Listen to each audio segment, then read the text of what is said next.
सारख्याकडे ही सेवा सोपवली हे माझं परमभाग्य आहे. मी म्हणजे अत्यंत गरिबीतला माणूस आहे महाराज. मी खूप जीवन जगत असताना ठेसा खात मोठा झालेला माणूस आहे. माझ्या एवढा त्रास अजून कुणी सहन केला नाही. आणि हे सोपं नसतं महाराज. हे शिकणं, हे करणं. माझा 94चा जन्म आहे, 1994चा. आळंदीला शिकायला होतो आम्ही. जलाराम बाप्पाची माधुकरी मागाव लागायची. या मंडळीला विचारा, ऐका आता फक्त. माधुकरी मागायची. तुम्ही म्हणाल महाराज माधुकरी का मागायची? तुम्हाला चांगलं खायला भेटत नव्हतं? चांगलं खायला भेटत होतं, पण माधुकरी मागण्याच्या पाठीमागचा उद्देश एकच आहे. लोकाच्या भाकरी खाऊन कमवलेलं ज्ञान आहे ना, त्याची घमेंड येऊ नये म्हणून. पुन्हा उद्या आम्हाला वाटू नये की आम्ही ज्ञान कमवलंय. मन सांगितलं, लोक नाही म्हणले तरी मन तरी सांगेन, काय ज्ञान कमवलंयस? लोकाच्या घरचे तुकडे मागून खाल्लायस. घमेंड होणार नाही म्हणून लोकाच्या दारात हात पसरावा लागला होता आम्हाला. त्या जलाराम बापाचे तर किती वगराळवर कडी, एवढूसा भात, शिरा प्लॅस्टिकच्या पिशवीमध्ये एकत्रित घ्यायचं. भजन सुद्धा वेगळं होतं तिथलं. श्रीराम राम जय जय राम, श्रीराम राम जय जलाराम, असं भजन होतं. असं भजन होतं. पुन्हा ढोक महाराजांच्या इथली भाजी आणायची, ती खायची. खूप सण. एखाद्या समजा मांडे आडनाव आहे तुमचं, आम्हाला जर 10 घरं मांडे आडनावाचे असतील माधुकरीसाठी, त्यांच्या घरातलं जर कोणी मेलं, आम्हाला 10 दिवस उपाशी राहावं लागायचं. शिळे तुकडे उरलेल्या भाकरीचे इंद्रायणीच्या पाण्यामध्ये भिजवायचे, त्यात मीठ टाकायचं आणि खायचे. आमच्या मागलचा फक्त आमची आज गाड्या बघू नका, आमचे कपडे बघू नका, याच्या पाठीमागलचे कष्ट बघा. खूप सहन केलं. थोडं लक्ष द्या. एके दिवसाचा प्रसंग असा होता, खूप त्रास झाला मला.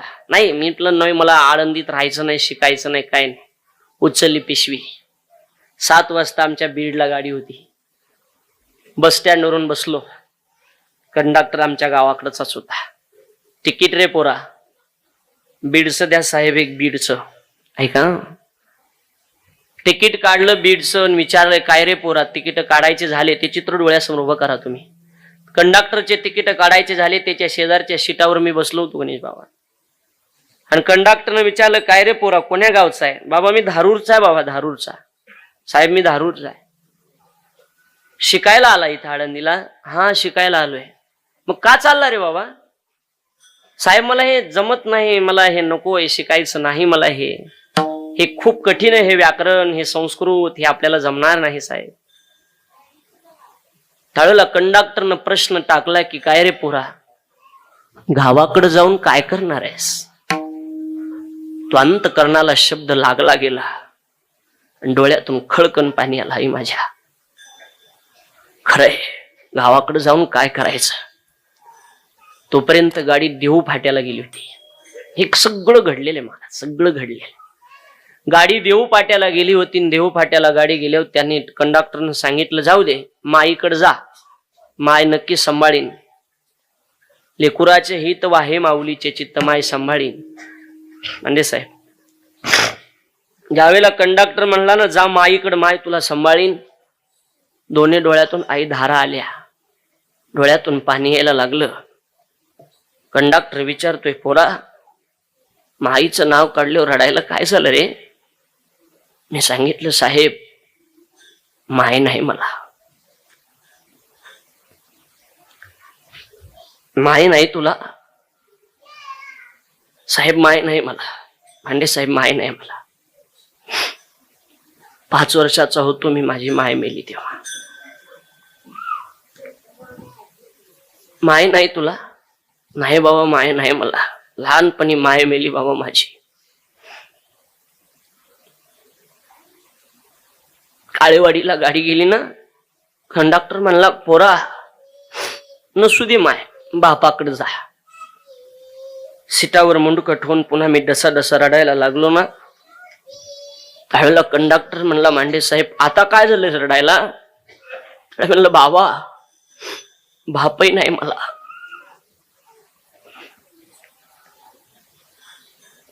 खरं सांगतो बापही नाही मला.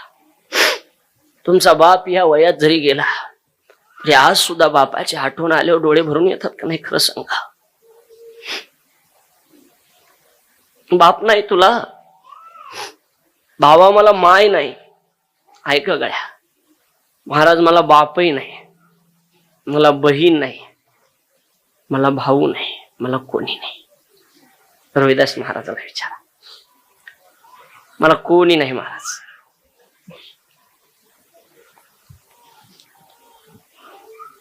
मी रडत होतो, कंडक्टर सुद्धा रडत होता, बस मधले लोक सुद्धा रडत होते. आम्हाला वाटलं गाडी थांबली असेल, पण नाही, गाडी थांबलेली होती. रस्त्याला ट्रॅफिक जाम होती. का?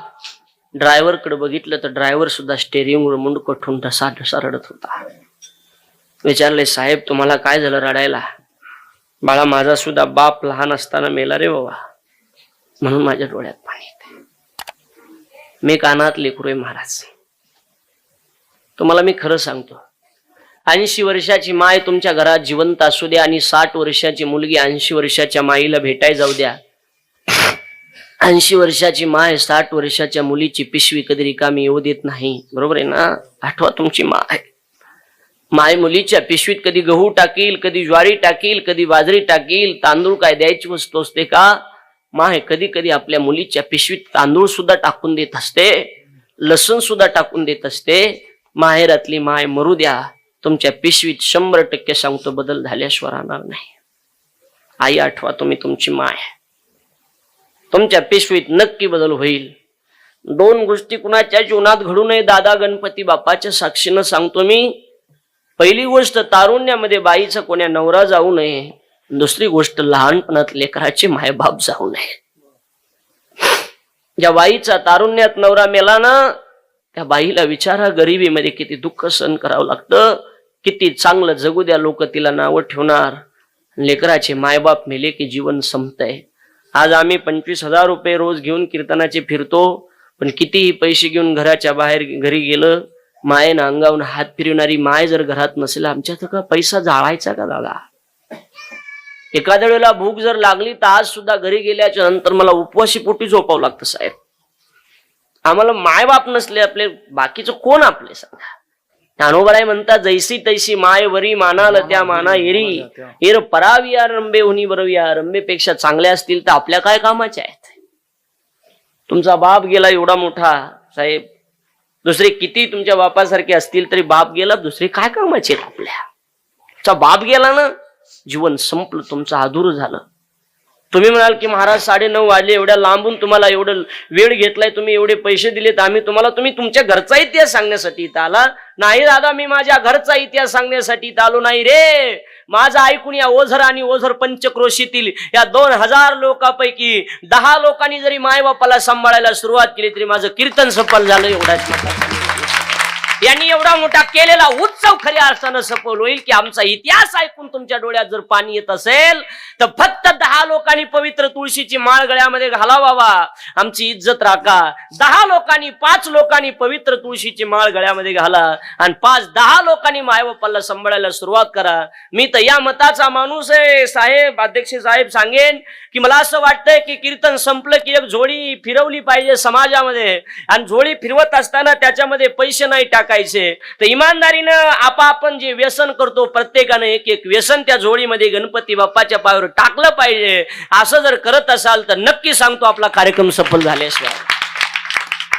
आणि या गोष्टीकडे कीर्तनकारांनी नाही लक्ष द्यायचं तर कुणी लक्ष द्यायचं सांगा ना? आता लोक कुणाचं ऐकत नाहीत. निर्व्यसनी जीवन जगा, मी आपल्या पाया पडतो. आणि जन्म देणाऱ्या माईला आणि जन्म देणाऱ्या बापाला आयुष्यात कधीच दुखवू नका. देवाच्या बापाची हिंमत नाही तुमचं वेग वाटोळ करायला. तुम्ही फक्त मायबापाची सेवा करा, मायबापाला सांभाळा आणि जरा संयम राखा ना, जरा संयम राखा. लगेच कशाला उतावळं होता? जरा संयम राखा. भारताचे माजी पंतप्रधान अटल बिहारी वाजपेयी ज्यावेळेला बिहारला भाषण करण्याकरता जातात तर बिहारचे नेते लालू प्रसाद यादव त्यांना बरं वाटलं नाही. लालू प्रसाद म्हणले ज्यार्थी अटलजी इथं आले त्यार्थी आपलं आता नक्कीच नाव कमी होणार. आणि अटलजी ज्यावेळेला अटलजीचं कौतुक करण्याकरता उभा राहिले लालू प्रसादजी टोचून बोलले. द बेस्ट इंडिया नावाचं पुस्तक इंग्रजी वाचून घ्या, मला अभ्यासक्रमामध्ये होतं. त्या पुस्तकामध्ये बघा तुम्ही आणि उभा राहिल्याबरोबर त्यांनी टोचून बोलले लालू प्रसादजीला आणि सांगितलं की त्यांनी सांगितलं, एवढं सांगून थांबतोय मी आता ऐका, एवढंच त्यांनी सांगितलं की लालू प्रसादजी म्हणतात, अटल जी हमारे बिहार में तुम्हारा क्या काम है, हमारे बिहार में तुम्हारा क्या काम है. लागण्यासारखं वाक्य होतं, आपल्यासारखं उठून गेला असता, पण अटलजी होते, शब्द बोलले नाही, संयम राखला, हात जोडले, स्मित हास्य केलं. आणि अर्ध्या तासांच्या ज्या वेळेला अटलजीचा नंबर भाषण करण्याकरता आला, वेळ आली ना, संधीचं सोनं केलं. त्याने सांगितलं, हमारे प्रिय मित्र लालू प्रसाद जी ने कहा है कि हमारे बिहार में तुम्हारा क्या काम है. हमारा लालू प्रसाद जी को कहना है कि लालू प्रसाद जी तुम तो सिर्फ बिहारी है, हम तो अटल बिहारी है. वेळ तर येऊ द्या, वेळ येऊ द्या. त्यानं मला त्रास दिला म्हणून लगेच त्याला त्रास द्यायचा, हे डोक्यातून काढून टाका. रागरोष करू नका, एवढी मी जाता जाता विनंती करीन. पवित्र तुळशी लाडोबा गोविंदा लाडोबा निर्वाणी आज, लाडोबा गोविंदा लाडोबा निर्वाणी आज. अरे चालो पड चालो खोड्या न फोडो, अरे चालो पड चालो खोड्या न फोडो, लाडोबा गोविंदा लाडोबा निर्वाणी आज. आकन्ना केडे चिकन्ना मातू उरुळा धनी मरुळा गे, चलुवाने पंढरी राया चलुवाने. यल्ले दोर कन्ने यल्ले बारा अन्ने, यल्ले दोर कन्ने यल्ले बारा अन्न. कन्नड हे कन्नड आहे, गुजराती आहे गुजराती. धरती धोरारी धोरारी, धरती धोरारी धोरारी, धरती धोरारी धरती धोरारी. राजस्थानी आहे, वाहे गुरु वाहे गुरु वाहे गुरु वाहे गुरु वाहे गुरु वाहे गुरु वाहे गुरु. आ गए बाबाजी तेरे नाम सर कोना. केरळची भाषा येते मला, केरळची. पाव गा दादा तू नंदाचा छिलो, पाव गा दादा तू नंदाचा छिलो, गोदरी तिकडे पडून मी हिवान मेलो. केरळची भाषा.